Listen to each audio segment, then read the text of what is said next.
This is the future.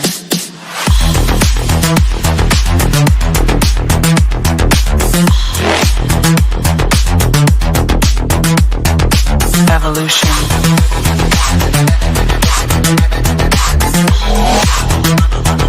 This is the future.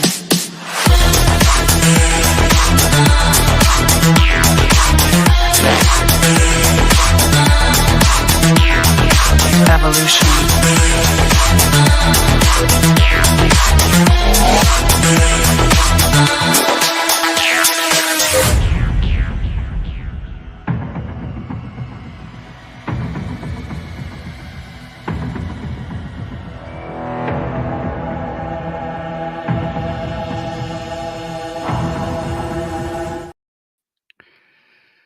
Well, hello. That sounded good. Hello, one and all. Welcome to Brunch with Bigfoot Michigan Rob. Of course, I'm your host, good old BMR. Joining me in Studio B from Texas Front Porch, Mr. Tex Wesson. Please subscribe to Texas Front Porch on YouTube, if not already. Joining me in Studio C from Northern Idaho, Mr. Brent Thomas from the Paranormal Portal. If you're not familiar with Brent, go check him out on YouTube at the Paranormal Portal. And he also has an awesome podcast out simply called Paranormal Podcasts, I do believe. So check them out. Also subscribe to Donnie Cho Says Stuff, Monica Rollins, Our Paranormal World, Paranormal Paul at Paranormal Paul, Daniel Diva at Daniel Diva, and of course, the Blondes and the Booze Paranormal Podcast found on YouTube. If this is your first time here, please subscribe to all the channels above. You can find us on Spreaker for the podcasting. You can find us on Spreaker, iHeartRadio, Spotify, Apple, wherever podcasts are found. The Super Chat's open, a great way to support what we do around here. You can also become a BMR pirate. Join today, everybody. Join the many, join the few, depending on your point of view. You get a picture of me next to your chat room in the bandana. Yeah, that's what you get. And maybe a couple members only shows down the road. Thanks for that. Everybody, thanks for buying my books on Amazon. Of course, Bigfoot Michigan Rob presents True Cryptid Encounters Book 1 and Book 2. Book 1's been out over a year. Book 2 was out this past summer. Those that bought it, thank you. Please leave a review when Amazon sends you the email for the review. It does help analytics and promote sales. You can simply type Bigfoot Michigan Rob in your Amazon browser or go to the links that I provided, and the links are also in my profile. And, of course, I appreciate all of that. We've got something going on. I'm going to have to bring up Tex to read this because I think his vision is better than mine. We've got the that conference coming on up. I'm going to bring up Tex. I'm going to bring up Brent too, since he's part of the show here today. And yeah, we've got the Crossing Realms Conference, Eagleton Civic Center in Missouri. That's on the 19th and 20th of September in Missouri. Guests are Josh Hurd, Heather Mosier from Small Town Monsters, William Lunsford, Lady Ann Celine, Ron Murphy, Dr. Dean Bertram, Greg Ogles, Dan and Frankie from the Haunted Garage, Sir Brian Bowden, special guest Ken Gerhard, Dana Stricker, Brent Thomas in the house, Christopher Garantano, Linda Eastburn, of course, is hosted, or our MC, of course, is Tex. And all of us will be there from our channels as hosts. Myself, the Blondes, Paul, Donnie, Jason, Randy, Danielle, and a couple others. I think I got them all. I was surprised I could read that. Tex, how's it going, brother? Good, man. I blew it up nice and big, but you got through it. Yeah, I powered through it a little bit. The vision isn't as bad as I thought, but that is minuscule. Oh, we also have Martin Groves as a speaker. He's not added to that list yet. There'll be the fabulous Jason McLean. We keep him busy. Not that the man's busy already, but yeah, well, yeah, no I'm kidding. sure we'll have Well, something new coming out. Thanks to everybody in the chat room. Leave a thumbs up, hit the like button if you would. And of course, we've got Mr. Brent, who will be a featured guest down at the conference. How's it going, Brent? Good. And for the record, my podcast is also called Paranormal Portal. Paranormal Portal. So they're both, YouTube is Paranormal Portal and the pod. Very easy. And thanks for clarifying that, because I thought it was a little different. Nope, not at all. It's the same, which is maybe a little confusing to people, but I just figured, well, if they know one name, they know them both. Less to think about. I'm really looking forward to the conference, man. This is going to be a blast. Yeah, and I'm just blown away with how much it's spiderwebbed and grown, and I don't envy Jason having to redo the poster about every other week. Well, Jason put down the referendum. Did he? First, we're cutting it off. No more, nobody, nothing. And I agree with Jason, because we already got 20 plus people coming. Yeah. Well, the ghost hunt's already sold out, but now we added a special tour that the owners will perform for everybody that wants to catch that. If you couldn't get the tickets for the ghost hunt, if I remember correctly, right, Tex? Yep. There's going to be 2 ghost tours during the day. So, yeah, I'd be remiss. I always forget to mention our sponsors, Doug Hijack of Monster Quest and Tex. Who are the other sponsors that I don't know the other 2 yet. Marilyn Bast with Para with a Normal. And and she's also doing a gallery reading after the conference. Mm-hmm. She's psychic medium. So if you haven't been to a gallery reading, she's good too. She's really good. Awesome. And again, that takes place Friday and Saturday, the 19th and 20th. For those of you that want to come down a day earlier, the majority of us will be there Thursday, probably during the day sometime. We're going to have a little impromptu get together, probably somewhere, if anybody else shows up early on that Thursday, which would be a lot of fun. And we're doing that meet and greet the next Friday, I believe. So this will be a good time. Good times. So just go ahead, Brent. No, go right ahead. Scott M said this: when y'all coming to Michigan? I don't know, Rob. When are we going to your hometown?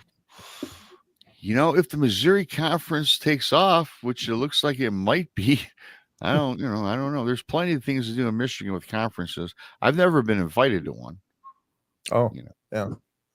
Well, maybe that's why you got to put on your own. Yeah, well, yeah. I might drive to Michigan too. I'm just saying, you never know. Yeah, well, you never know. We'll get through Missouri first. Amen. I'm just trying to network this. It's obviously a big thing, and it seems to be growing. My God, you might have a franchise of conferences. Oh, that would be the ultimate dream, right? A lot of work, but hey, you know what? Oh my God, whatever. As long as the people come, we will be there. Not to mention we do travel across, a couple of states to go to other people's conferences. And Texas one coming up in Alabama that he's going to be at with Anita. That's coming up. That's in when is June. That exactly? June. Oh, that's this summer. Okay. Yeah, in June. Yeah. Alabama. And we're also we're going to be down in San Antonio. Me and the girls, and be down there at the Lone Star Paracon. Haven't heard from Brent if he's going to be there or not. So Brent's in triage mode in so many ways right now that he doesn't remember to check into it. San Antonio. I'm taking the note right now, brother. You've taken the note about 4 times. I know, but I'm going to underline it this time. That should help. Oh, well, that should make a difference. This is my notepad of all the stuff that I have to do. And this is pages and pages of stuff that I'm trying to keep up with. And even notes in the margin. I mean, unfortunately, I need a personal assistant. And that's just my other personality. What am I paying? I'll make you a sandwich. Yeah, right. That's about what I can afford. I don't have that Wes Germer money yet. Oh boy, Wes. I've been trying to get a hold of him since they started podcasting. Yeah, Rob. Oh, come on. Never does. Doesn't get back. He probably blocked me. I bug that guy all the time. He's as busy as I am, and I'm tackling a lot of things. He's like 3 times or 5 times as busy, and so and you know he's got such a huge following and so much going on that, you know, it doesn't surprise me. I mean, even though like we're pretty good friends, it's still hard for me to get a hold of him sometimes. He just unplugs, you know, and I think you got to do that for sanity's sake, you know. I think so too, and I'm a pretty persistent guy, but I kind of gave up trying to get a hold of him because hey, you know, for 2 years, but I'm not complaining because we are busy. People try to get me on their show for 2 years in Texas as well. It's just that when your lineup is filled, Yeah, and I get it. Not nearly as busy as Wes, but you know. Maybe people have been trying to get you on their show for 2 years, but not me. Yeah. Well, Tex had an experience which he regrets. Because Tex is not on social media, so it's easier for me to get on shows because I can find a vast majority of people. Tex tried it. Tex tried the Facebook, and I finally got him convinced to do it. But boy, Tex, you can tell the story. Let's do that. Let's do that. Yeah, why don't you talk about that a minute? Okay, because y'all know me. I don't do Facebook. Okay. Right. Mm-hmm. I quit Facebook back in like 07, 08 and never looked back. Okay. Swore it off. And then here comes Jason and Rob and them and man, you really need a Facebook presence. You really need a Facebook presence. I said, if you want me to have a Facebook presence, by God, you give me one because I ain't doing it. And that's where the whole front porch page group thing, whatever it is out there, came from. Well, the only reason I'm on social media is just for the shows. I mean, I don't do it for a personal pursuit. Yeah, so, really quickly, Tex. My Facebook page is only for business. I don't. Well, 3 people that I know outside of Bigfoot are friends of mine. And that's my brother, my sister, and my niece and nephew. Well, and that's fine. And that's fine. So I finally caved, and the other day I was going to make a Facebook, right? So I made one. I think it lasted all of 2 hours. Oh, yeah. This is no lie, everybody. They suspended my account. Yeah. Wow, what'd you do? Okay, let's get into what Tex did to deserve getting booted off of Facebook in less than a day. Yeah, that might be a record, by the way. I'm just saying. It might be. I posted the t-shirt designs, a picture of myself, and the video that I made for the conference, and shared some stuff off of Jason's comic book that he does. That's it. Yeah, it's definitely bannable offenses. My Lord. Yeah, absolutely. Well, were you wearing a Speedo in your image, or you would think? Yeah, his pictures. The picture of Tex is very welcoming. Nice big smile behind that big old beard and cowboy hat. Very non-offensive, non-threatening. Mm-hmm. A very gentle giant that he is. It was nice, very nice picture. And I'm like, I'm done. I am done. Not going to happen again. It's more trouble than it's worth, folks. If you want to get a hold of me, email me or text me. My number is out there. How hard is it? How hard is it to respond to an email? How hard is it to pick up the damn phone, folks? I'm just saying. Fair enough. If you want me on your show, I would be more than happy to go on your show. If you want to come on my show, I would be more than happy to have you on mine. But you ain't going to find me on Facebook. And if you do leave a message on the Texas Front Porch, you got to wait till Jason relays it to me. Or Rob. Yeah, well, the thing with Tex's Facebook, he does get inundated with messages addressed to Tex, so I have to pretend to be Tex and address them. I don't know quite what I say Tex would actually say.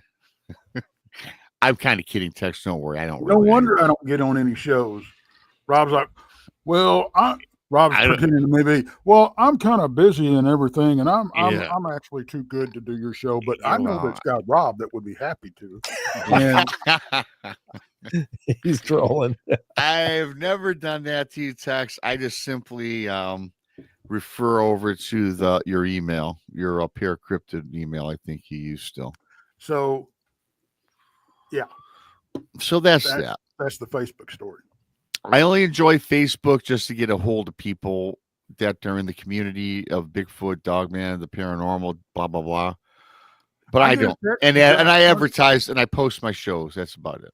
I get it. I got a chance to gain 19 friends. He did. I Okay, saw that. You're Because- 41 now. and I'm adding friends from the list of people that I know that we have mutual friends. Yeah.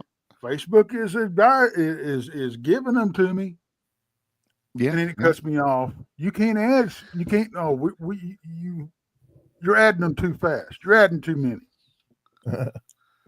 And then I guarantee you, I get a text about 2:00 in the morning from Josh Turner. Hey, did you make a new Facebook? Yes, I did. 45 minutes later, never mind. Right? Well, I'm sorry you had that experience. I'm not.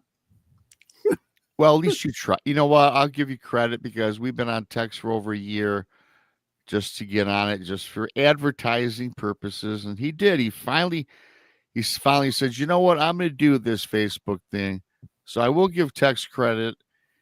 Unfortunately, I don't know why he got kicked off of it. It was something about, and supposedly, I don't know. Maybe I've got another one out there. I don't know. I don't know. I don't. Well, Randy said there's another Tex Wesson. Yeah. I don't know. Let's take a I don't know. look. Anyway. Do a quick search. But yeah, so Brett will take the quick search. Hello to Southern Belle Bigfoot. I'll be on Southern Belle Show Sunday. Hello, Denise. Hello, no one. Duke, Lil Patty. Next Sunday. Not this coming Sunday. Next Sunday. Oh, well, you got us. Oh, well, okay then.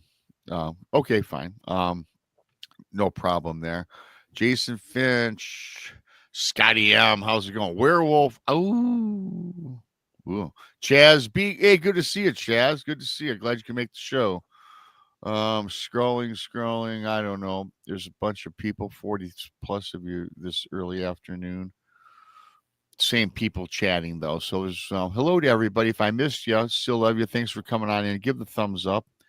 And I know Brent is kind of John Temperine. Hello. Oh, hey Brent. Mayhem. Hi, Mayhem. And so on and so forth down the roll here as we scroll. Kimber, glad to see you back. Kimber, I have to apologize that you got banned. You know, it wasn't my doing. It was just an unfortunate mistake by one of the mods. So glad to see you back. Sorry for that little mishap. Hi, Debbie. And all to the rest of you that are strolling on then. Any luck with that, Brent, yet? Ta-da! Oh, yeah. Oh, there's Texas from. Oh, that is Texas Front Porch. That's that's your personal profile, which is still up, Tex. Tex Weston. Yeah. That's Tex Weston. That is definitely not a. That's the And real Tex. You got 92 followers. So Yeah, Tex. 73 Wow. likes. Well, I will try to get back on it. All right. There we go. There we go. So yeah. So anyways, we'll put that to rest, and hopefully it works out better for you, Tex. You got suspended, and you picked up another 50 followers. So hey, not all bad. Well, that's not the one I made though. Oh, it's not. Oh, okay. Well, I don't know because the one that's your actual Facebook group, you have like 600 followers. But I don't know. I will figure it out. We'll figure it out. So Brent, I found something interesting that I want to share with the folks to get this show started. We can talk about. I thought we could kind of it was kind of fun and strange at the same time. This is not something that I've gotten from. It's a little quick, brief story that I actually found online. I have to give credit to BigFootMagazine.com, I think it is. And it's not a subscriber encounter story. It's just from somebody else that that's why I'm giving the credit to him, because there's something I'm just going to read briefly. We can break it down. But it's from Idaho. And I figured I started looking for weird anomalous things that go on in your state. And I came across this little Bigfoot story. And I like to share it because it's kind of, I know we can talk about it a little bit. So, yes, I have to read it. I'm not doing it from memory, everybody, like typically I do, but it's not that long. It's about a 2-minute read. So please just bear with me. And this actually takes place, Brent, Tex, and everybody out there, in the 1940s. And I don't know if you're familiar with the Salmon River in Idaho County. I don't know where that is in relation to you, north or south. South, yeah. Oh, it's the south. So it says the person goes on to say that during the 1940s, when I was growing up in Idaho, my father had a ranch in the Salmon River region. We did not live there, but we went up to the ranch every week fly fishing off of Salmon River Airport. And they went off of their dad's airplane. He had one of these biplanes, and they fished off of I guess it would be the pontoons on the outside of the plane, which is kind of cool. So they said they had a man named Hiram with a horse and a German Shepherd who cared for the ranch and livestock. I don't know what that has to do with the fishing, but this is not written by me. It's not, I did not reshape this. So just bear with me. While business was being taken care of by the men, I was very bored. I would explore the ranch area all day. I found a place on the ranch where a spring ran through it. The trees were tall and there was a lot of brush. It was my little haven and secret place. One day while there, I heard a noise in the brush and was startled to see a huge creature venture out toward me. At first, I was frightened, thinking it was a bear. As the creature came closer, I felt it was trying to calm and reassure me that I was not in any present danger. The creature acted like a female with a motherly attitude. I felt comfortable along with her. We sat on a log. Now, this person and the creature, I assume, right? And she held my hand, placing her gentle hand on my knee as well. I talked to her, and she responded with low, deep tones and nods of understanding. About 30 minutes or so, another creature appeared and seemed angry. My new friend stood up and sneered at the other one and put him in his place. He must have, well, hey, this is according to, yeah. So apparently this person has got a Sasquatch or some creature, as they say, hand on knee, held the other hand, and now, the appearance of the supposed male. Again, it goes on to say, I assumed he was her mate. He would always be there after that, but would stay back and sort of brought about being very disgruntled and jealous, it seemed. I went back to my haven every time we visited the ranch and always met both of them there. Once the female brought a young creature there for me to meet. I felt it must have been an offspring of hers. My parents sold the ranch in the early 1950s, and I have never been back. I never did have a chance to say goodbye to my friends, which I would like to have done. I told my mother about my friends, but she did not believe a word of my story. She marveled at my imagination, but suggested I stop making up stories like that. I never mentioned the subject again. My friend stood about 7 to 8 feet tall, and the younger one was about 5 feet tall. The male seemed a bit taller than the female. They had long, stringy-looking hair over their whole bodies. Their color was a dirty off-white with darker hair on the more exposed areas. They both had flat faces with dark, squinty eyes. When the male acted irate, his eyes burned black and they seemed to grow larger. He actually would strut around trying to show that he was tough, and in charge, but the female always kept him under control and made him act more gently towards me. I had never heard of Bigfoot or Yeti as a child, but now I know who my friends were. They will always be a part, excuse me, everybody. They will always be a part of my childhood and remembered, and I will remember them dearly. They were not the imagination of a child because I talked and visited with them on a regular basis. I'm sure their offspring are still in the primitive areas of Idaho, living as nature intended. And that was sent into this website by a Connie Mueller, Fort Kent, Maine. This was published in Fate magazine, October of 2004.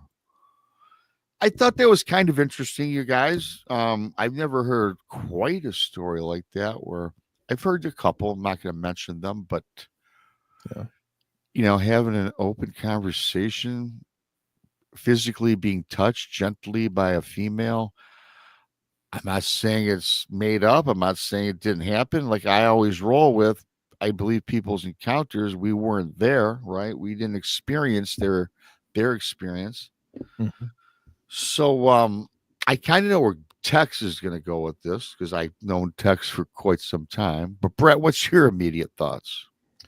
I remember covering that one on my show You did? years ago. Oh, Yeah, wow. I think it's fascinating. But there's a couple things that really stick out. First of all, sometimes people do report the eyes looking all black, and when you're reading it this time, I was thinking, kind of reminds me of like cat eyes. If you have a cat, they have this. When they're about to pounce on something, their pupils get huge, like their eyes almost turn black, and that's what occurred to me. I mean, these things are obviously, they have night vision, they can see perfectly fine in the night, and it's kind of neat that their eyes would expand like that. And I think it's kind of maybe very similar in that regard. The other thing I was thinking of is I often wonder if maybe, and there isn't a lot to go on, just a few anecdotal reports that I've heard. But I almost wonder if there's possibility that these Bigfoot are matriarchal, because if you listen to this story, the female that was sitting next to this person, this girl, I guess, she was very protective and tempered the aggression of the male. Now, if you think about Claire's story on Sasquatch Chronicles, I mean, it was the Bigfoot came up and was like it wanted to tear her head off after she dropped the lens cap and it clicked and it was in the water and just made a beeline up there. Well, the female of that family group came up and was like restraining and like no, they were like arguing, like it wanted to tear her up, and the female was like no, like push, tempering his aggression, and then it yells and she's fainted, and next thing she knows, she wakes up by her car 100 yards away, like she'd been dragged, and so it just makes me wonder, and maybe it's not matriarchal, maybe it's a cooperation kind of thing, but it is surprising how often the females in these reports come up as the nurturing and caring ones, and the males come up as these very aggressive alpha figures that are I mean, they're doing their job, they're protecting their families, but I think it's fascinating. And again, like you said, how do we, some people would hear that and go, okay, creative writing 101, Yeah. but we weren't there. We don't know what these things are or aren't really. We just got a lot of ideas, but it's not a standalone story in that it's something absolutely unheard of. There's a report of a kid playing hide and seek with his family, or play at a campsite somewhere up in the mountains, and the family was at this clearing. Well, the kid kind of wandered off, and it was like a young child, like maybe 5 or 6, and he got lost in the woods and was crying, and suddenly this female Bigfoot came and held his hand and brought him right to the edge of the clearing, and then he ran out to see his family. They were all frantic, like, where'd he go? So it's like she brought him back. So it is kind of neat that these kind of encounters do come up, and I find that really fascinating. Before I have Tex jump on in, we've all heard similar encounters. We've got Duke sitting in the audience, and very, you know, the Glag saga. I mean, that's about friendship and encounters and physically being with a Sasquatch. So not out of the, and which I do believe that story, by the way, for sure, the saga of Glag. And there's a few of them, and it does remind me of the bar days, kind of and you, Brent, you had mentioned about, you know, the female being the matriarch and the brooding male protecting her. You see it all the time in the bar industry when I was in it. Female in the bar, attractive, men are kind of, you know, talking to her, and then all of a sudden the husband or the boyfriend brooding in the background comes up and, you know, hey, she's with me, get lost type of thing. So really it's kind of it's kind of the same with human beings and these Sasquatch you I'll know, be right back, guys. people. I'll be right back. Just give me a Yeah, second. go ahead. Yeah, go right ahead, Brent. No problem. Tex, what's your take on that story, man? Well, I think it's possible for sure. Yeah. You know, I mean, not every report we get is nasty from these critters. I don't have any that are No. nasty. I mean, and I've run into them several times, and so has Duke and several people in the chat. And you know, I think it's luck of the draw, but I think the odds are against you having a bad encounter. You know, I would agree. depending on how you act, depending on your intentions and how they are raised. I mean, you know. I believe that, Tex. I mean, of course, with me, mine wasn't very good, but I'm like of the minority, not the majority. Because when we're talking just flat out Sasquatch or Bigfoot, socialize, want nothing to do with us. They want to be left alone. They're a family unit. And for the most part, you've never heard stories of Bigfoot, at least that I haven't heard, maybe just a couple throughout my lifetime looking into the subject. You never hear about anything crazy. Yeah, they might go wreck your camp, peer into your tent, or wreck your tent while you're sleeping, but you never hear about them running off with your family or your wife. Now, there's certain stories we've all heard where that's happened, allegedly. Right. But for the most part, you're probably safer with a Sasquatch outside your camp than a wolf or a bear. I agree. You know, it's like I go armed now, but I don't go armed for them. You know, it's the pigs and the crackheads that worry me. You know, the human element is the scariest element in the woods. Unfortunately, to say about our Yeah. race. I don't even go armed because of Dog Man. I mean, Yeah. the video that I've got up when we was and doing the investigation out there at and Tigers Mojo, the video I've got up that I may have filmed a Dog Man. I'm not saying I did, but it sure looks like one. I wish it was better video. I wish there was more light. I wish I should have, could have, would have. But it is what it is. I wasn't even armed then. I'm just walking down the road. I had a flashlight, you know. And that's it. But I understand it. I understand you know, being afraid or, you know, having some fear. I have respect for them. But I don't know. I don't see the need to go armed specifically for these critters, you know. No, man, I'm with you. You know, to protect yourself, especially on whatever territory you're in. If you're investigating or camping in an area where you know that there's cougars, wolves, bears, I feel safer with some sort of armament on my side. No, absolutely. Not intending to use it at all. I would never shoot even an animal. unless they were threatening my life, and I knew that if I don't do something, I'm a goner. Yep. You know, that's the only way I would act. And let's face it, we've talked about this so many times.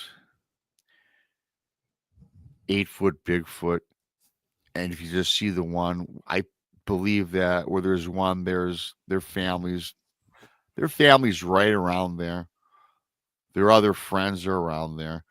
You wouldn't even get that's when you would stir them up and have them attack if you readily harm them or shot at one. I do think that would probably end your existence. Just like a regular human family, right? Yeah. Well, I don't know. Thank you. There's a few cases of well, at least one that I can think of, where a guy apparently did take a pop shot at one, okay. and apparently hit it. The story, as I recall, I'm going to paraphrase the hell out of it. Yeah. And maybe Duke has a better understanding of the story than I do, but essentially, this family was going up hunting I think it was up in Maine. And I think a younger guy and his uncle were already up at the cabin, and the younger guy's dad was going to be coming, but he picked up a new rifle and stopped at a gravel pit on the way up the mountain to the hunting cabin and decided to sight it in. Well, they were waiting for him to come. I know this story. Never came. Well, they went down. They saw his truck parked in that gravel pit, and they looked inside, and the guy was like folded the wrong way in half. And jammed behind the seat or something like that. Like it was The wrong way in half, like backward, like this way. Oh, like he was busted in half and jammed behind the seat. And what they were able to determine by looking at what was going on with the tracks and stuff was that he was sighting in the rifle and must have seen one, hit it, and then ran up to like try to get it. And then someone else was there as well and decided they didn't like him shooting at him, and they wrecked his whole world. Yep, I remember that story well. Yeah.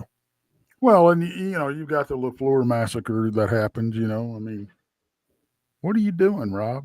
I'm just showing off. I hit the wrong button. I hit the wrong button. It's my show. Yeah. Hi, everybody's BMR. Anyways, didn't mean to throw you off, Tex. But yeah, I mean, you hear those stories, but on the odd occasion, you hear of them attacking each other too. There's the account that comes out it's off the Red River, in fact, that there was an old boy that was hunting down there, and he gut shot one with a 30-30, and it stumbled out onto a sandbar, and two more rushed it and hit it high and low and broke its neck, evidently, and tore it apart and ate it. Oh, yeah, that's terrifying. That's terrifying. So, you think about the strength of these things. I heard, I interviewed somebody, and I'm looking up her name here. What was her name? and here lately, in the past several years, World Bigfoot Central from the chat here. If you haven't heard his channel, go check that out. The Dukester. We've been hearing the last several years that the LaFleur massacre was totally made up. Oh, wow. Okay. But I was talking to, it was Becky Armstrong, and she's an author, and she's passed away now, unfortunately. Wonderful person, but she's in Idaho, and she wrote a couple books like Bigfoot Lives in Idaho and Bigfoot Lives Forever in Idaho. She wrote a few of these books, but I was talking to her, and she said there's one story that she was sorry that she couldn't corroborate, because she corroborated every story. Like, she really researched and dug into it and was able to verify, at least through a few parties, that these stories were legitimate. But there was one story where there was only one surviving member of the hunting party, and so she couldn't verify it and opted not to publish it. But it's she said the story goes is that there was a group of Native Americans out on an elk hunt, and they were in this mountain valley, and they were kind of positioned waiting for a herd to come along into this meadow off of this, there was an opposing slope and a tree line and, forest up above, but they're waiting for the elk to move down. And suddenly this entire herd of elk run out of the tree line. And they're just beating feet, just getting the hell out of wherever they were. And then she said that they were just sitting there watching it like, wow, something really pushed those elk. And then a big bull moose elk comes out, and he's just huffing and stomping and posturing, and he's just focused on this boulder. There's this one boulder that they can see on the other tree line there, but it's just focused on that boulder and just all aggressive as hell. And then suddenly this big bull elk, it was just a monster, just charges to behind this boulder, disappears behind, and out on the other side rolls this big elk and this big hairy creature. And this elk was just, rutting, trying to, drive it in. And then I guess what happened was like the Bigfoot got up, and it was a monster. And with one hand, it lifted up this elk by the antlers off the ground, up like that. And it took his right hand and literally gutted it with its other hand and just pulled out the entire guts, just like blam. And then it was done. And then I guess it was, as it's hanging there dead, it ripped it in half and grabbed the hindquarters and walked up the mountain. It's like, oh my God, the strength is just, it's like comic book kind of strength. Yeah. And we tried to do the math, and I don't know how correct it is. I don't think anybody really knows. Oh, is this your gorilla math? Yeah, the gorilla math, which, I mean, honestly, it's the only thing we have to compare it to. I mean, but I think I came up with a 9 foot Bigfoot can lift 10,000 pounds or something like that. Wow. So, you guys recall the story about the man named Harry, his name was Harry. I forgot the last name. Duke knows it too. Yeah, not the Hendersons, but he was a trapper. He was sleeping in his tent. He got drugged through the mountainside. Oh yeah, he was held captive. Yeah, he was talking about it earlier. Yeah, and he got held captive, like allegedly captive in this Bigfoot den. And there was a female, a bunch of the kids, the offspring or youths, and he escaped. And this is just a very condensed version. And then he gave the Bigfoot some tobacco, got him kind of sick, and that's how he allegedly escaped. And the thing about that story is if he got drugged through the mountainside. Albert Osman. Yeah, I said Harry. Yeah, whatever. Albert Osman, yeah, who came up, yeah. Of course, Duke is such an encyclopedia. You can ask him anything. So Albert Osman, yeah, so I always wondered about that story, how he didn't break any bone. I mean, he was literally drug out of his camp up the mountainside. Then I guess he was flipped on the Sasquatch's shoulders after a piece, and then the escape. I always found that fascinating. I think that took place way back when as well, you guys. Yeah, like 20s or the 12, well before the 12 or 20s. Yeah. Yep. That was at the Toba Inlet up in Canada. Yes, absolutely. Yeah. Werewolf. It's all coming back. Werewolf in chat says he was going to be married or eaten.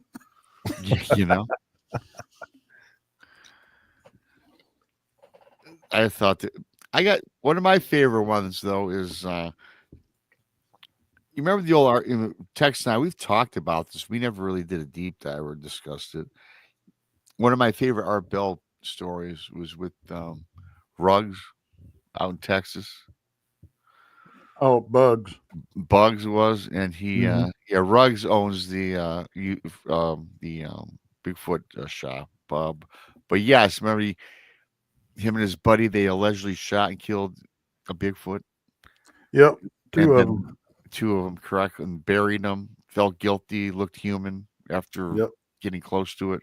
Then of course, he was on the Art Bell show and drew a map that he supposedly mailed to Art, said when he dies or gets thrown in prison, he wanted Art to go check out the area. Never did. I don't think Art ever followed up with that. Didn't have a chance. I think he passed away. Mm-hmm. We're having a chance. I wonder if that map is circulating somewhere. Don't know. I haven't heard it in my circles. That event, we've kind of narrowed it down. It wasn't too far from Brown Springs. Really? It was on the Red River. And I know where the creek is that he mentions. Now, where you're gonna, finding that particular spot on that creek is a whole different ball game.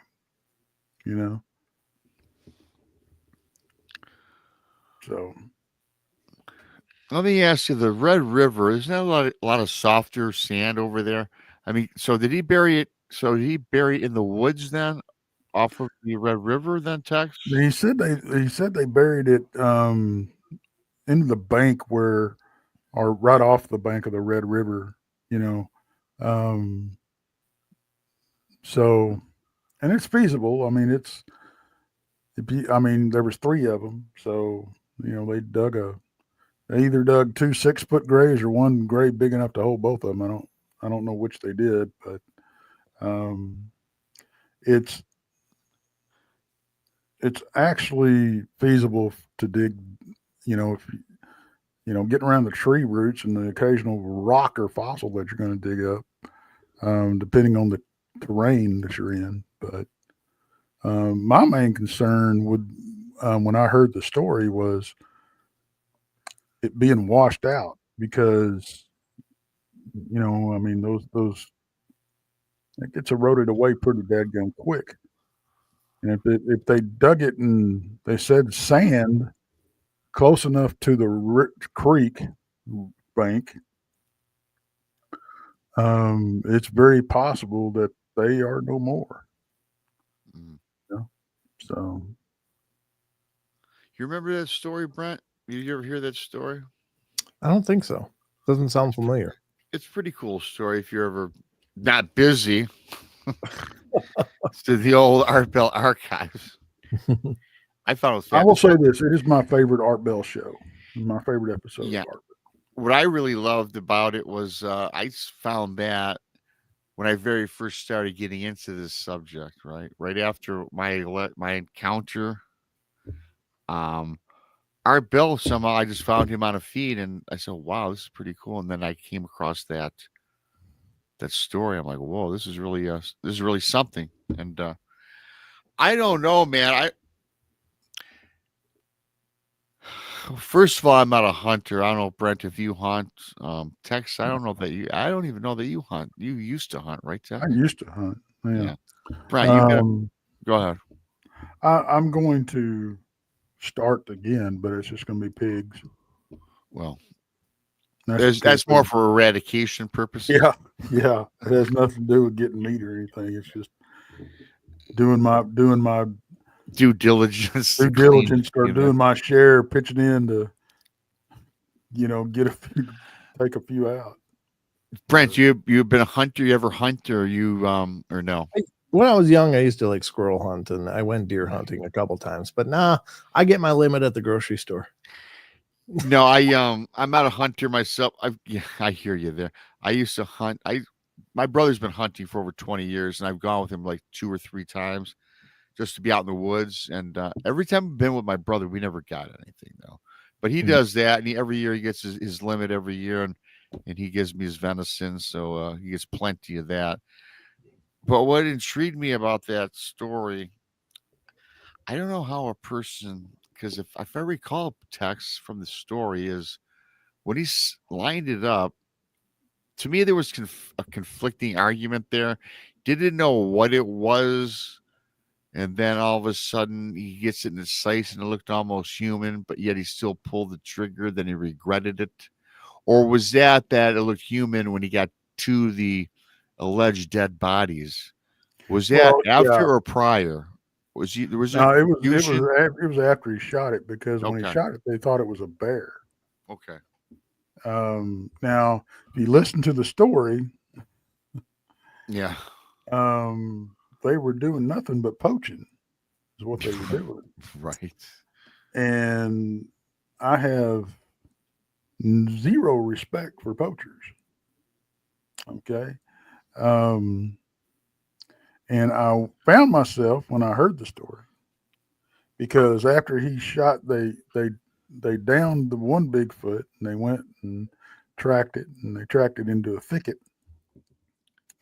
and they drew straws, and Bugs drew the short straw, so he had to crawl into the thicket with his 44 Magnum. And when he's crawling through the thicket, the female Bigfoot rushes him. She had dragged the male Bigfoot in there after they shot it. And he dropped her with several rounds from a 44, basically in the face. And, but yeah, that's when they found out that they were, that's when they figured they were in trouble, because they looked so human. But, it wouldn't matter if they were, if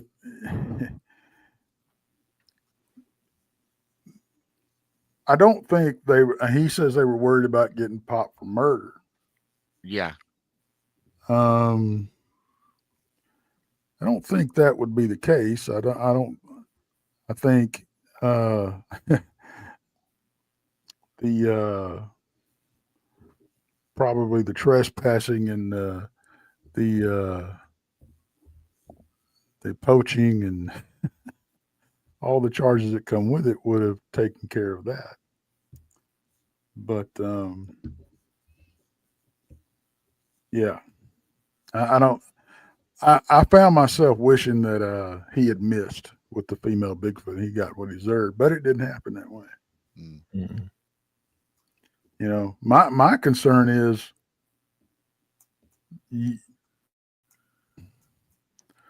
was there a younger Bigfoot? Was there a juvenile Bigfoot that was now parentless, is now an orphan? Mm-hmm. And I hope that the other members of the troop or tribe or clan, whatever you want to call it, family, would take him in. But, and Duke made a good point in chat too. He said, even if they didn't wash away, they may not be there anyway, because the other Bigfoot may have came and dug them up. Because I am one of these that do believe that they have rituals and bury their dead. I wouldn't be surprised if there was a Bigfoot shaman in each clan. I don't know if they're matriarchal, but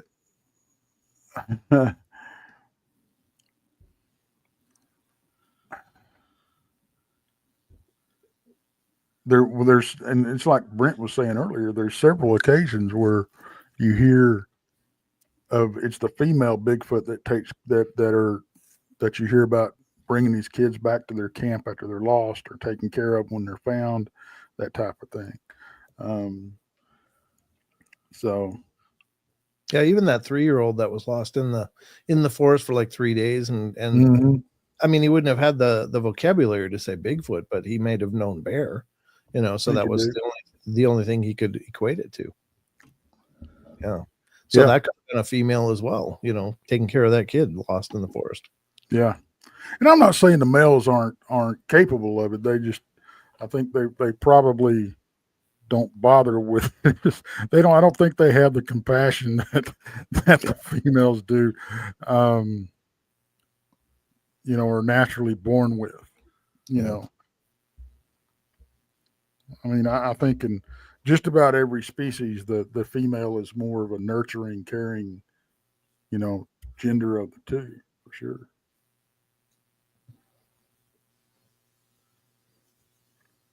But that's my opinion. Well, no, I think that's. But don't make the mistake on thinking that the female of any species is going to be more docile. They made that mistake. Well, yeah, that's yet another subject, right? Yeah, we can get into some of my exes if you want. Yeah. Traditionally, if there's such a word anymore, the female is always the nurturing type. Even the females of the aggressors with their kids, they're still the nurturing type. It's always the dad, it seems, that is the, Mhm. my rules or hit the highway. But I will say this.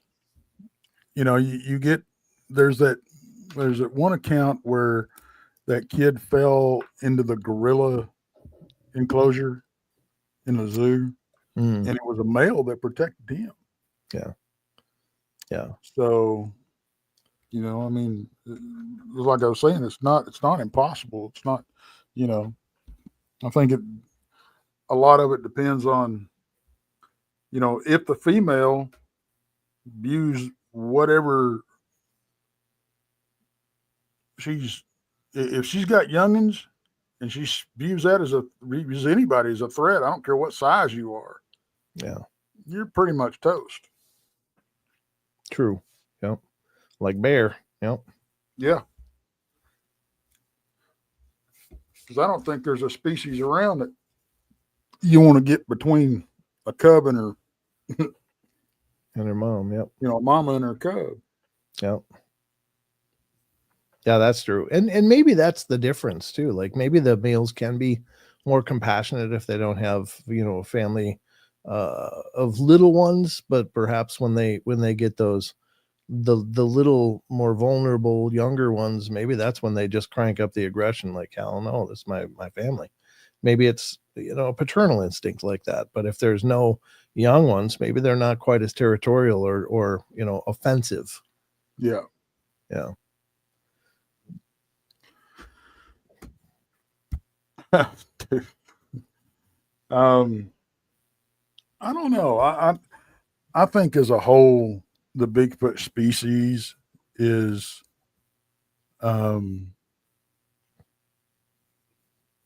is not dangerous per se. I do think they can be dangerous without knowing they're dangerous, because even if they're trying to help us, I think their youngins are so much more robust. And me and you talked about this with what's her face that was captured in Russia. The female Bigfoot. Oh yeah, Zana. Yep. Yeah, Zana. Mm-hmm. And she either accidentally killed four of her babies or possibly on purpose. Yeah, could be. Yeah, definitely could I be. think that goes either way. I think it's very, very possible that it was done on purpose because of the way that she was done. Yeah, well, yeah. That was certainly a nightmare scenario. I think they kept her in a pit for like 3 years until she was really good and broken, and then she was, really mistreated by a lot of the people. And sure, I you don't know what kind of emotional intelligence they have, like if that matters, or if it's like, yeah, I'm in season, let's go, or if it's like, hey, what are you doing? This is not okay with me. It's hard to know. And there's that barometer. It's like, are they more like us, or are they more just like, when you look at like monkeys in an enclosure, it's like the males will just come up and grab a female and just, hey, let's take care of business. And it doesn't seem consensual, but it also seems like a biological imperative of some kind. Like maybe it's not, an emotional bonding thing like it is maybe for wolves and for swan and stuff like that. It's just, a biological imperative of some kind. But, or are they more like us, where it's like they need that connection? And I don't know. I'd like to think they're more like us. Like everybody would. Yeah. And that's maybe that's me trying to humanize them. But, there's certainly plenty of material out there to suggest that they're operating on a quite a impressive degree of intelligence. And so it's not hard to equate that also with emotional intelligence, but intelligence and emotional intelligence doesn't translate into kindness. true. Yeah. but with the baby washing thing, I just when I learned about that, when Zana was taking these newborns to the stream and washing them, I just thought, well, yeah, I mean, we take our newborns, and clean them up too after they're born, and maybe it's a similarity in that case. So, and it's not like she could heat up the water. So, but I think these potentially the Alma offspring are much more robust and can handle that temperature, whereas a newborn human baby would die, just like happened to those. At least these hybrid kids didn't seem to be able to take care of it. Now, but you're right, it could have been. Excuse me, that's a story where the this woman was mated with an alleged Sasquatch. No, there's one out of China that's like that, but no, the one we're talking about is Zana was captured up in the Alma mountains, the Almasty mountains or whatever, up in Russia, and essentially they dug a pit and kept her in there because she was very feral and very wild and didn't want to be captured until she broke, and then she was taken advantage of by a lot of the village men and apparently had offspring. So there does seem to be a genetic enough similarity to create hybrids there, but which is also echoed in that story out of China with the Yaren abducting that woman, and she was gone for weeks or whatever, and then came back pregnant, where she had this offspring that was, and there's videos of it out on YouTube, folks, if you haven't seen this. But it does seem to suggest that there is a genetic similarity between us. And I guess, we look at the Ketchum study, apparently the chromosomes said that the mother was human on this genetic line. The father was just the unknown. So I guess there would be genetic similarity in that regard. But anyway, I'm kind of spider webbing here. That's why I always. So we just talked about bugs, Zana. Yep. And then, it's always posed, and I'll even ask the question of a new guest on the show: Bigfoot, flesh and blood, supernatural, paranormal, whatever, spiritual. That's why I always go back and forth, and I think we all do to an extent, right? I think that Bigfoot is a physical creature. What I saw was physical, right? For sure. Glag from Duke Saga, physical. Then the people that I really have the utmost respect for, that I've spoken with and have had on the shows periodically, are the First Nations. And many, not all, again, I have to watch what I say, not all, but many suggest that Bigfoot is nothing more than a spirit of the forest, a protector of the forest. So I always am conflicted with what I really think about the subject as a whole, right? We're looking at two separate types of entities, the flesh and blood version, and then, of course, the one that's the spirit of the forest. What do you guys really think about that? You think it goes both ways, or there's just one? I know that me and Tex are not in the aper camp. We think outside of the box a little bit more, but what's your thoughts? There's every suggestion that at least part of the time they're physical. They're observed breaking things, hitting things, throwing rocks. I mean, they're eating. Yeah, they're observed eating. They leave footprints. They leave scat. They leave hair. So, I mean, this is obviously at least on some measure a physical being. Now, the other stuff I think is largely speculative, and maybe there's merit to it, maybe there's not, but we can't. It's hard to substantiate the more etherical ideas of what Bigfoot might be. I mean, how do you quantify that it could be transdimensional? Maybe people have witnessed this stuff and claim that they disapparate right in front of them, or there's something like that. Maybe they're able to transition between vibrational realities. I don't know. Are they multidimensional? I mean, those are fantastically compelling ideas, but how do you substantiate that? The only thing we know for sure seems to be that they leave prints, they interact physically with the world around them, they eat, they defecate, they leave hair samples, which would suggest physicality. And outside of that, we really don't know anything. And I think it's really premature jump on any bandwagon because it's just there's so much unknown. Well, Yeah, I'm going to check this out really quickly, Duke. SasquatchGenome.net. I'm going to. I think that's Melba Ketchum's site, or the site that. Yeah. It is. Go ahead, Tex. I'm sorry. I was just going to say, I don't.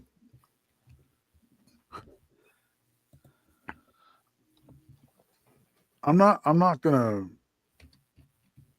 to, say anybody's encounter didn't happen the way it happened. I'm not going to do that. Mm-hmm. But I personally feel we're dealing with different phenomenon out there. Mm. I haven't seen any evidence to convince me otherwise. When I do, hey, I'll put it out there. Yeah, you really can't speak on things you have not experienced, which I'm really I back that 100%, It's like Brent said, we really can't, and until we have those experiences, you can believe what you want, but you don't know anything. And even when you do have those experiences, you're still left with questions. Yeah, because no one experience invalidates other people's experiences. They're just the nature of that experience. But there's only so much we can measure and substantiate, and that is the physicality part of it. Everything else is, it's anecdotal, which is still valuable. And I'm not suggesting they couldn't be all of these things. I just don't know how anybody can be conclusive on that. Right. Well, it's like I said, and I think we've talked about it before, all three of us actually. Yeah. We can believe what we want, but knowing is a whole different ball game. Yes. And like you say, Tex, we've talked about this ad nauseum, like I like to say. Obviously, you don't walk in other people's shoes, but then again, out in the forest or wherever you're at, and with these people that come forth with their experiences, are they really experiencing what they think they're seeing? Because we all believe in the paranormal element, and how are we not so sure that something is tricking them? The tricksters, that we know about those in the paranormal. What if you're intent on seeing a Bigfoot and there's something else out there that wants to manipulate your energy, or their energy is cast upon you, or the vibration to look like something that you want to believe is there when it's something totally the opposite? I think that does happen a lot with folks, especially people that are campers or hunters that have no clue about Bigfoot and the phenomena we all talk about, and they happen to see something, right? Mm-hmm. Absolutely. They're automatically going to think that it's, oh my gosh, it must be that Bigfoot creature, when in fact it was maybe something else.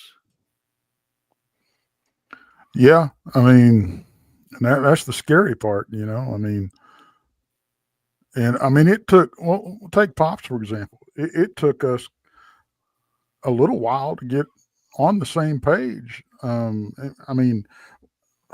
not on the same page, but as far as this stuff goes, but it took a little doing, for both of us to come to a point to where we can research together with those different views. But we are able to, because we both respect each other's views, and neither one of us are going to, tell the other one, well, this didn't happen, because we trust one another and we believe one another. But I have not had the same experiences he has, and he has not had the same experiences I have. But we need to learn to go beyond that. If you're going to do in-depth research, if you're going to work with other people, you've got to be able to at least go. And I say this all the time, you got to at least be able to go, what if? Because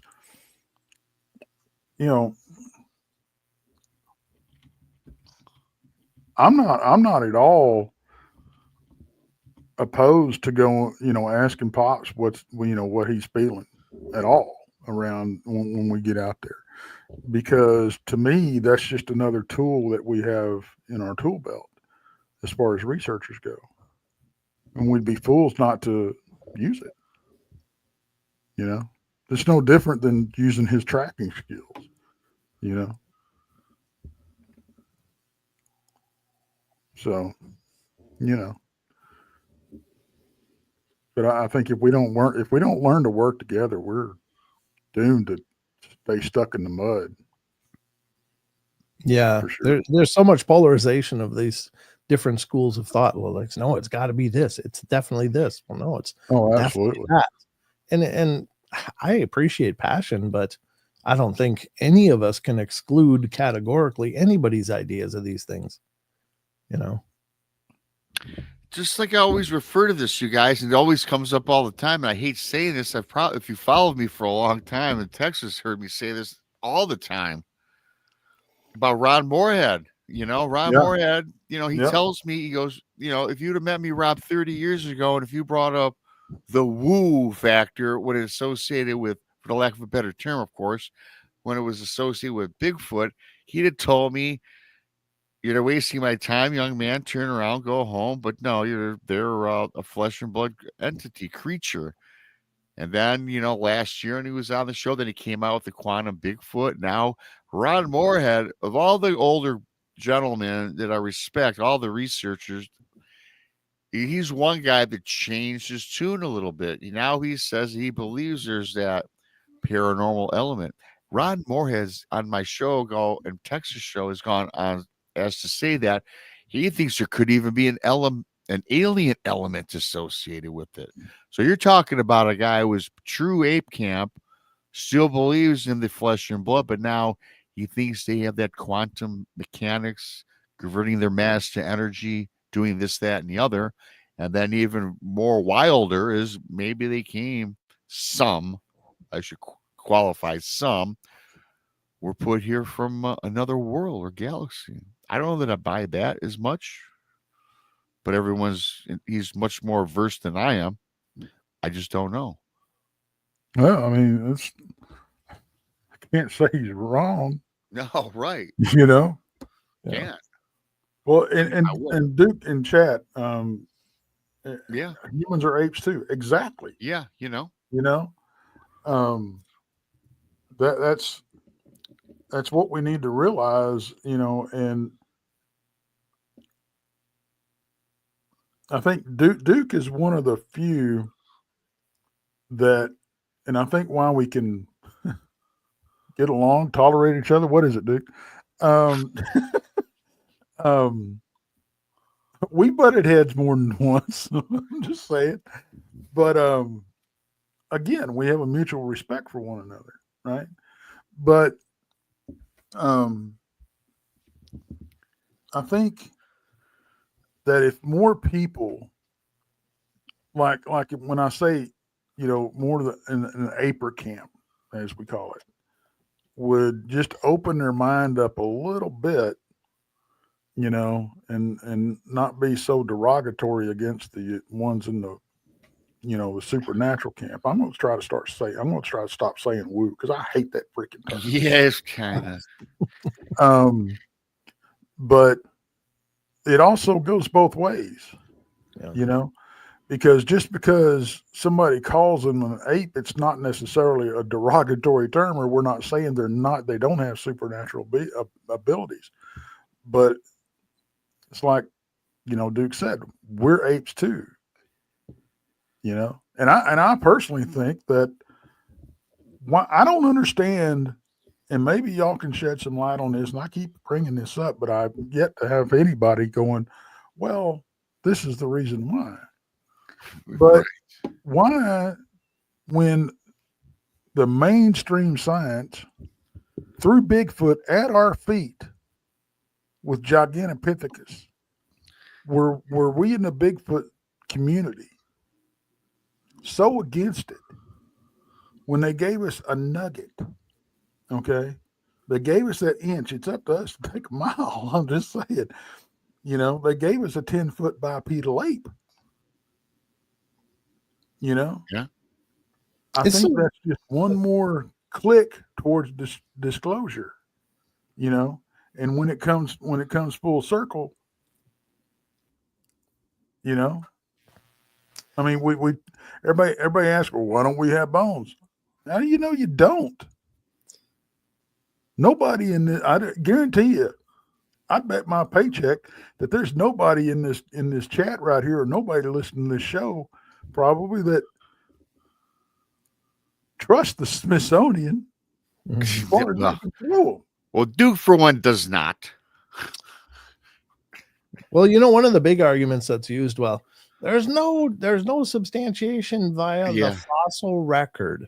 And they treat and this is something I say all the time, but they treat the fossil record as if it's this complete compendium of knowledge of the formation and evolution and development of the biodiversity in this world. And the thing to remember is they're finding new fossil record items all the time.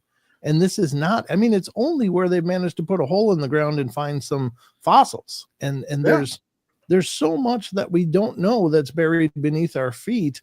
And so the fossil record to me is an infantile argument for substantiating or invalidating a species, because this is a very complete record.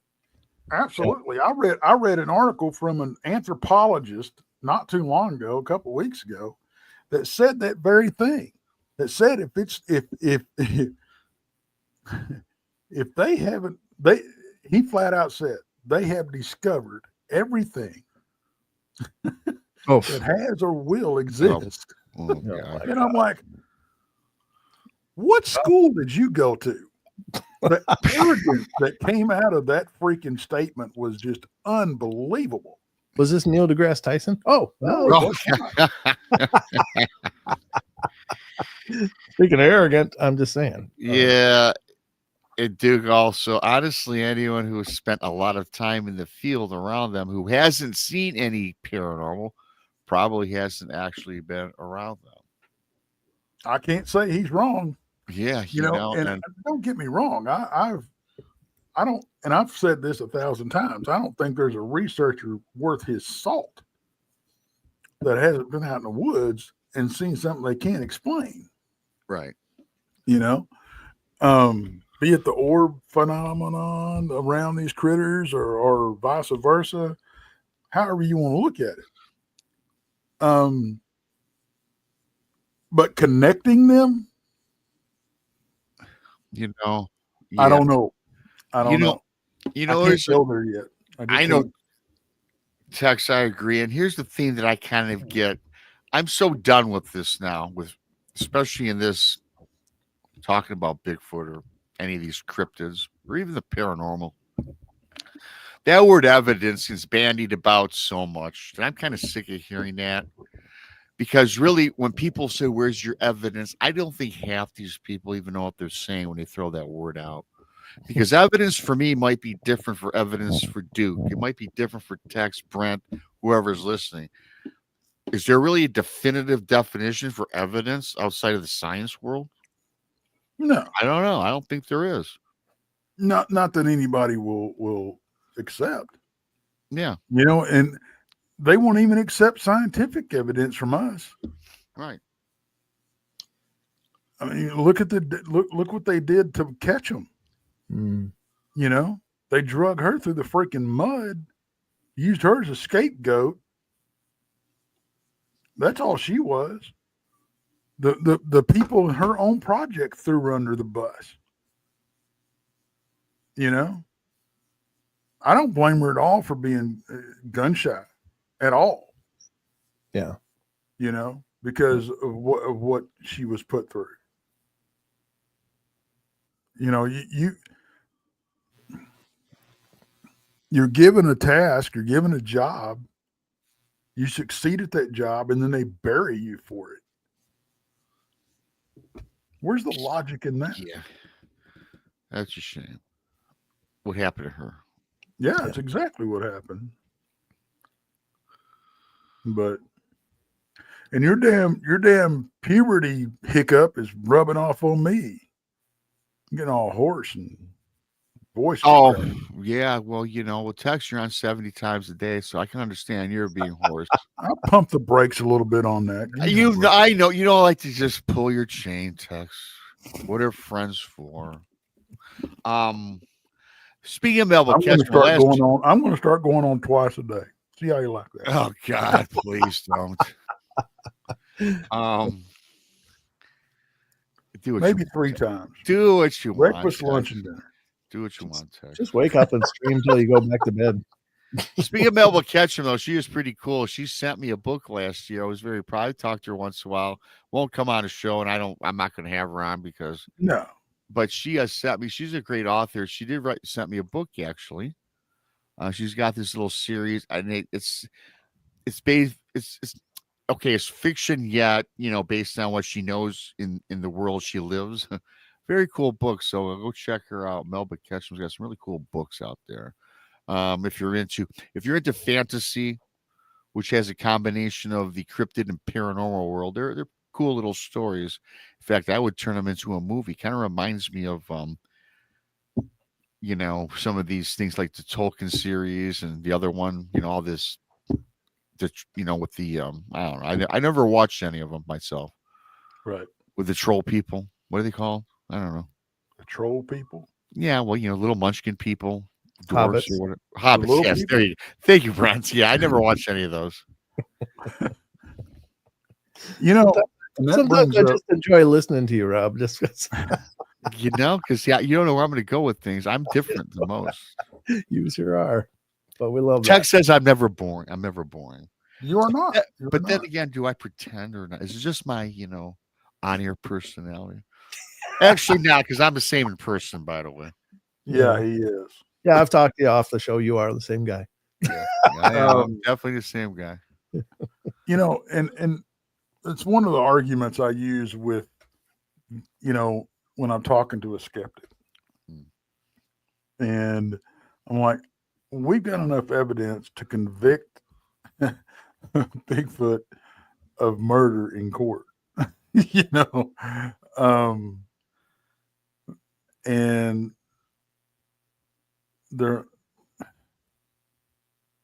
if somebody does not want to believe or don't even want it to, entertain the idea of these creatures existing, you're not going to change their mind. The only thing that's going to change their mind is if they see one. But then you have what cracks me up is you have those that will sit there and argue with you tooth and nail that there's no ways that these critters can exist. But when you offer to take them out and show them, nope, they don't want to go. Yeah, that's a great point. This happened more than once. Yeah, tell me about it. Mm-hmm. And I understand people. I get this part. I get that you don't want to know. Okay. Because, and I've heard this a 1,000 times. I don't want to know because if I did, I would never go back and I would never go camping. I would never go in the woods. I would never go hunting again. Yeah. And then I'm like, why? You've been around them all your life. They ain't hurt you yet. Yeah. You literally have more of a chance, I believe, getting struck by lightning or winning a lottery than you do killed by a Bigfoot. Boy. Because I haven't had any of those 3 happen to me yet. Yeah, I've not been killed by Bigfoot either. I've yet to be, as far as I know, I think this is my first life. I don't know that I've had a past life, but yeah, well, that's possible.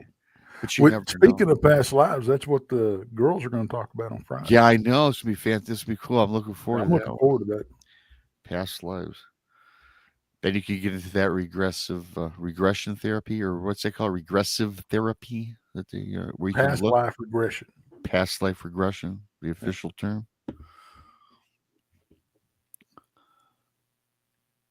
Now wait a minute, Diane. Diane Boss says, I see you guys saying you have pictures and videos. Show us, please. I, for one, have never said that.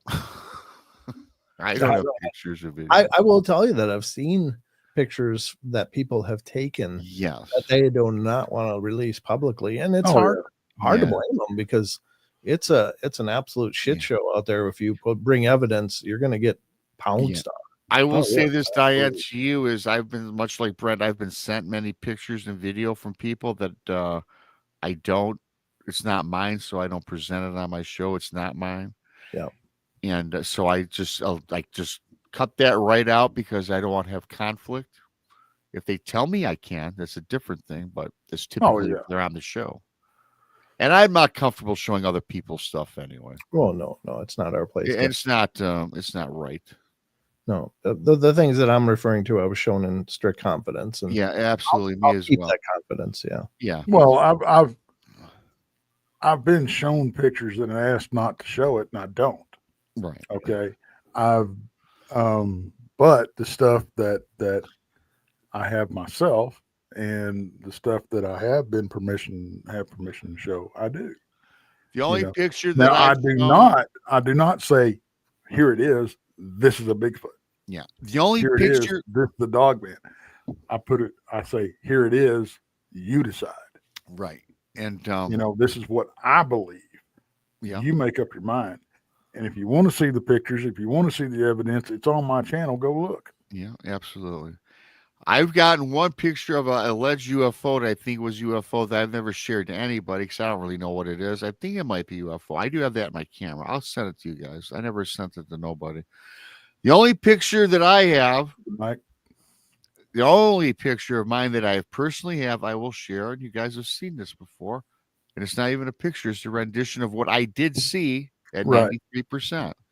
That's what I saw. That's 93% accurate. Sibylla Irwin did this. our great friend, Sibylla Irwin. Awesome. She's fantastic. On the one on Lovely the left woman. is what I saw.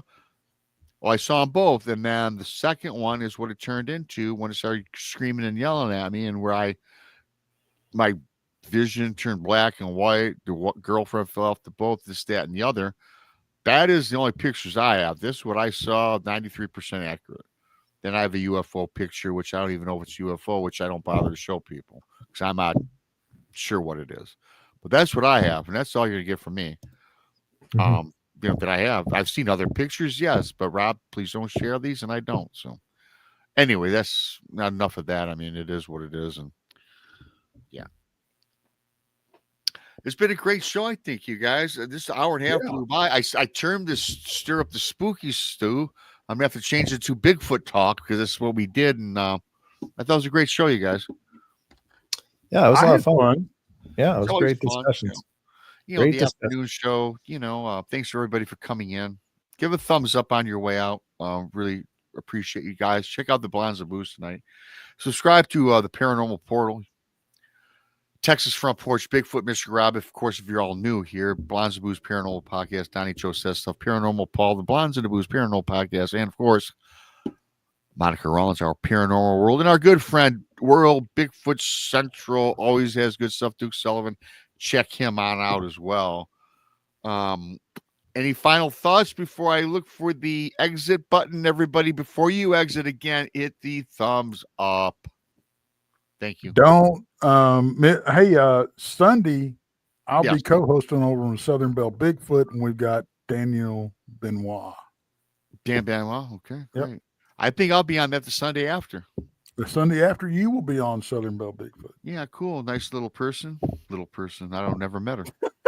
She is little. See, okay, well, yeah. I got that image in my head. See, BMR comes up with such weird stuff. I don't know where I get it from. I guess it's DNA. I've said enough tonight, everybody. Or this afternoon, whatever. We're on like 7 days a week, different times throughout the day. I'll be doing a live show Friday, some Bigfoot encounters and Dogman encounters for you Friday. I don't know what time, maybe 6 before the girls on Friday. I've been doing that now for the last 2 months. You guys seem to like it.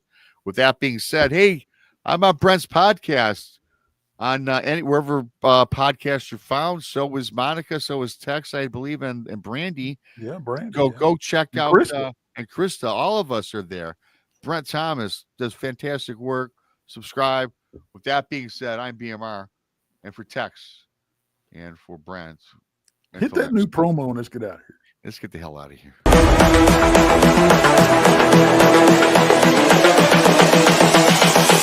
This is the future.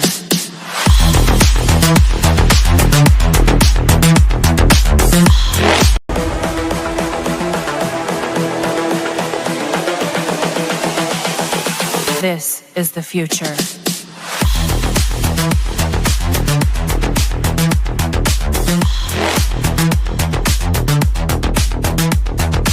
Evolution. The Crossing Realms Conference launches September 19th and 20th and will dock in Richmond, Missouri. This is already being called the event of the year, folks. With an unprecedented list of speakers and special guests, 2 days of cryptids, UFOs, and paranormal presentations, along with a celebrity-filled ghost hunt, meet and greet, gallery reading, vendors, and a film screening. This promises to be both educational and fun. Go to eventbrite.com to secure your tickets and vendor slots before they are all abducted. They're going fast.